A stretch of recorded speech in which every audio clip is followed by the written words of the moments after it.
la vie normale, les 12 tribus, en train d'avoir la victoire. Écoutez ce que David explique. Quand il arrive là, on lui dit, mais, parce que David a faim.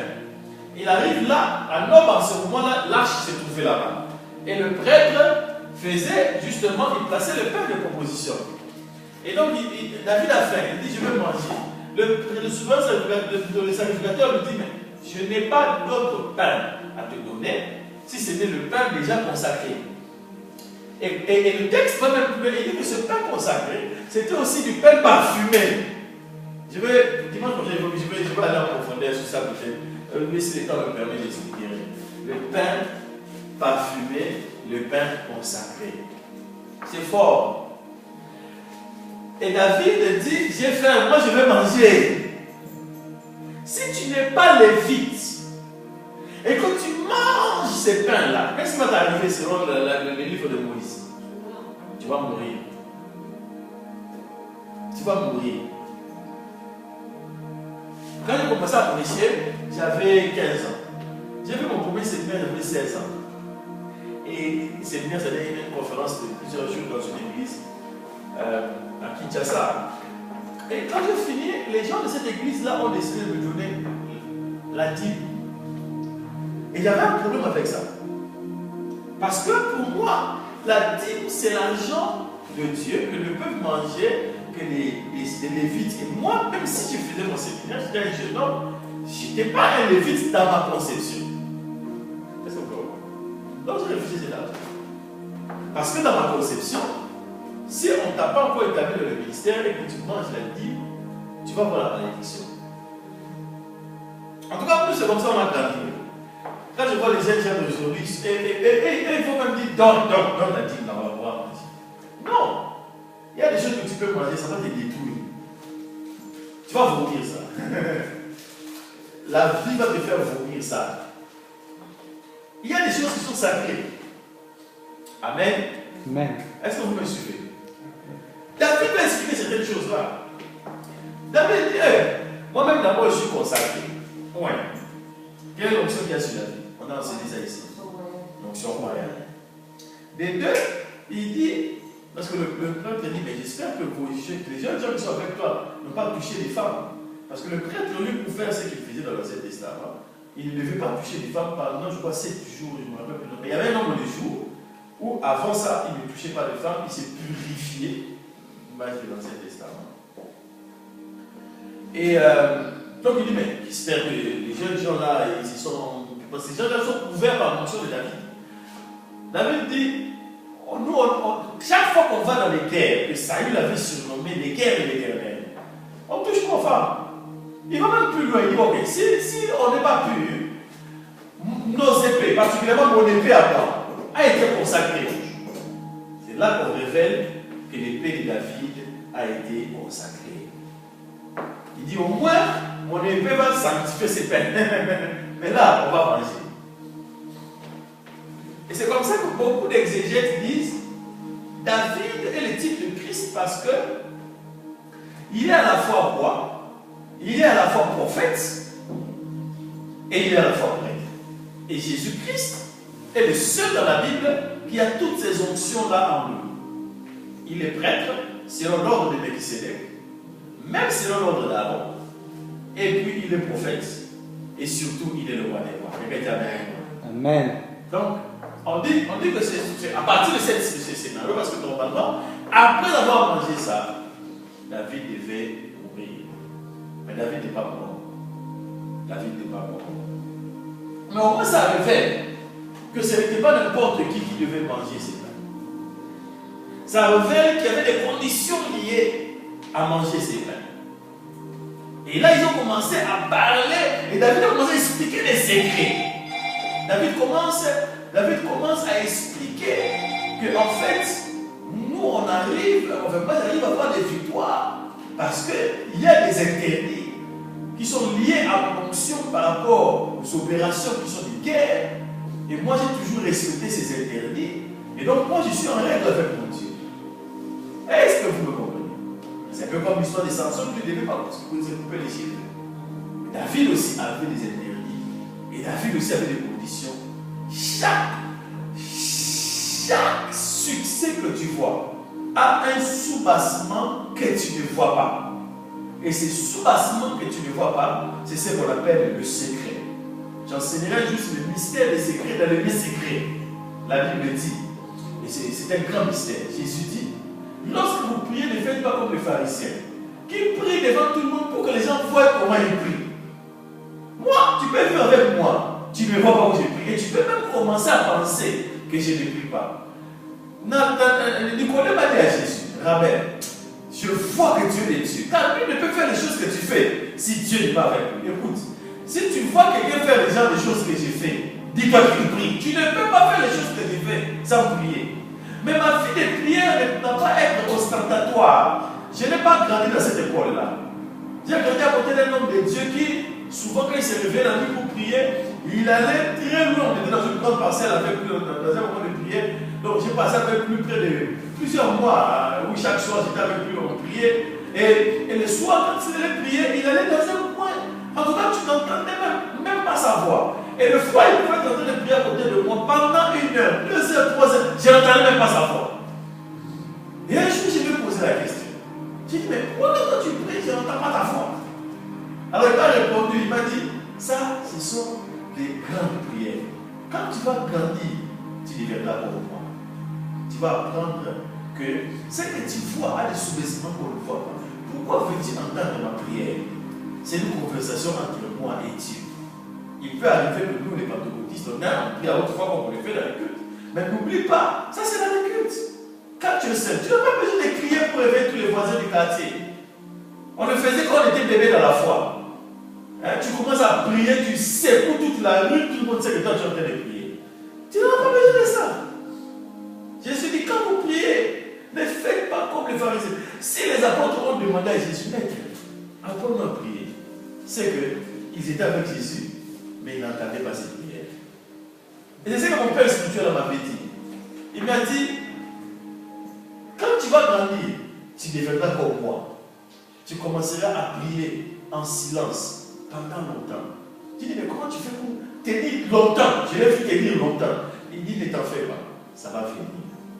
Ça va venir. Pour le moment, tu penses que pour prier, il faut marcher dans la salle, crier à haute voix. C'est comme ça que toi, tu penses que tu vas prier. Quand tu vas grandir, tu deviendras comme moi. Je n'oublierai jamais ces paroles. Quand tu vas grandir, tu deviendras comme moi. Jésus a dit, ne faites pas comme les pharisiens. Quand ils prient pour que tout le monde les entende. Ils prient pour impressionner les gens. Il dit non, quand tu pries, entre dans ta chambre, ferme ta porte après toi. Et le texte dit ceci, et les dieux, et ton Père qui est dans les cieux, qui répond à la prière qui se fait dans le secret, t'exaucera. Il dit, Dieu qui répond à la prière qu'on fait dans le secret, il va te répondre. Écoute, la seule chose que tu as, c'est ta relation avec Dieu. Il n'y a pas plus que ça. Dans l'échelle des choses que tu as dans ce monde, tu as un véhicule, tu as une maison, tu as ceci, tu as la chose qu'il y a au-dessus, ton plus grand bien, c'est ta relation avec le Seigneur. Et cette relation avec le Seigneur doit avoir des secrets.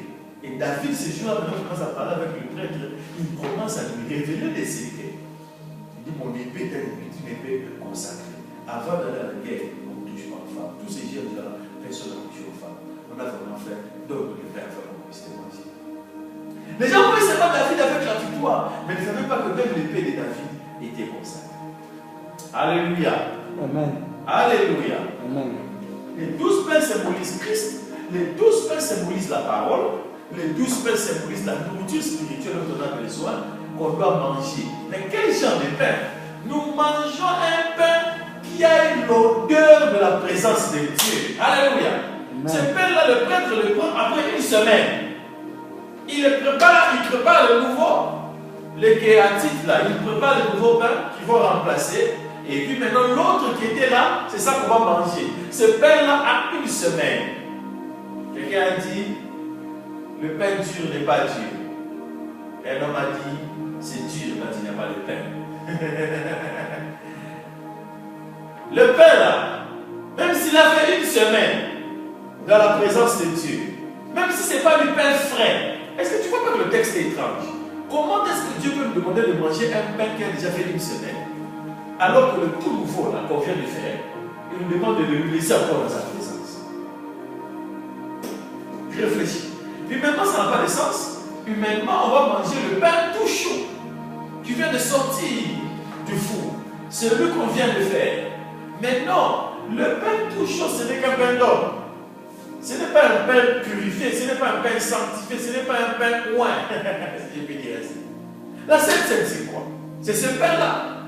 Oui, la Sainte Seine, c'est ce pain-là. Et comment ça se passe? Le Seigneur, il prend le pain. C'est du pain. Mais qu'est-ce qu'il fait? Il rend grâce. Quand il rend grâce, le pain est exposé à la présence de Dieu. Alléluia. Amen. C'est du pain qu'on soumet sous la gloire de l'onction. C'est ce pain-là.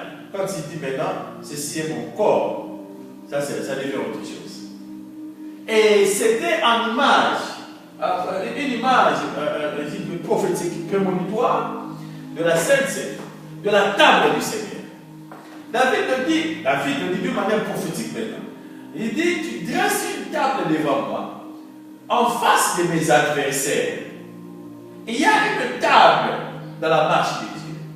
Cette table se trouve dans la présence de Dieu. N'oubliez pas ce que je vous ai dit dès le début, quand le Seigneur a dit à Moïse, Moïse, rentre sur la terre, enfin descend, parce qu'il était sur la montagne, descend sur la montagne, va construire le tabernacle selon le modèle que tu as vu ici.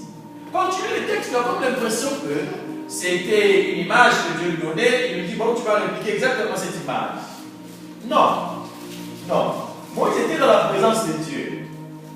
Moïse était physiquement sur la terre, mais spirituellement dans le 3e ciel. Et Moïse a vu ce que la Bible appelle un tabernacle qui n'est pas fait de main d'homme.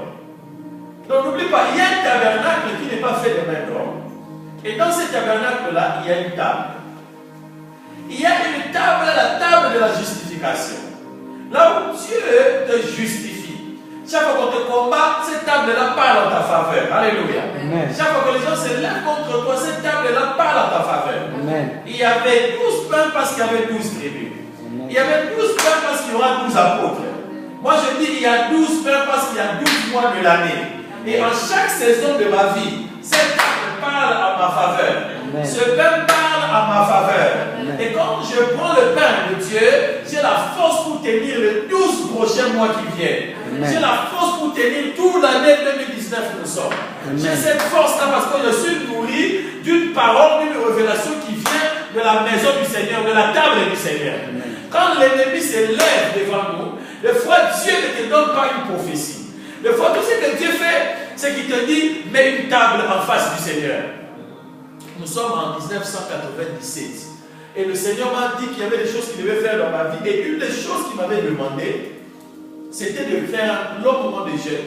Et pendant ce long moment de jeûne, le soir, je prenais la Sainte Seine. Ah, je te dis la vérité, tous les jours. Tous les jours, je prenais la Sainte Seine. Tous les jours. Tous les jours. Il n'y a jamais eu une période dans ma vie où ma tête était ouverte en matière de prophétie comme cette période-là.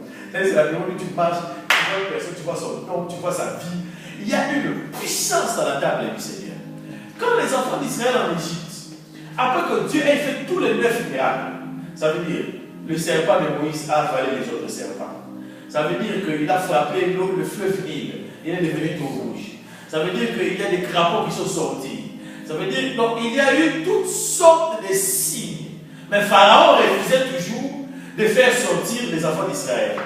La dernière arme de destruction massive de la part du Seigneur, c'était une table. Parce que je vous dis que le tabernacle, avant qu'il soit construit dans ce monde, il y a un tabernacle qui se trouve dans le ciel qui n'est pas fait de main d'homme. Amen. Dans ce tabernacle-là, il y a une table du Seigneur. Amen. Et là, cette fois-ci, le Seigneur va leur dire de faire une table, de prendre des agneaux sans défaut, de prendre le sang de l'agneau, de mettre sur le linteau de la porte, de prendre de l'herbe amère avec du pain sans levain et de le manger comme ça, de le manger. Et de ne rien laisser. Il était écrit de ne rien laisser. Et de fermer la porte. C'est tout ce que le Seigneur a dit. Ne jeûnez pas, ne faites pas des incantations, ne commencez pas à pleurer, il n'y a pas de parlant là. Tout ce que je vous demande de faire, entrez dans vos maisons et dressez des tables. Ce jour-là, il y avait des tables dans toutes les maisons d'Israël, des Hébreux à Goshen, en Égypte. Dans toutes leurs maisons. Et devant leur porte, il y avait le sang de l'agneau qui avait été tué pour qu'on puisse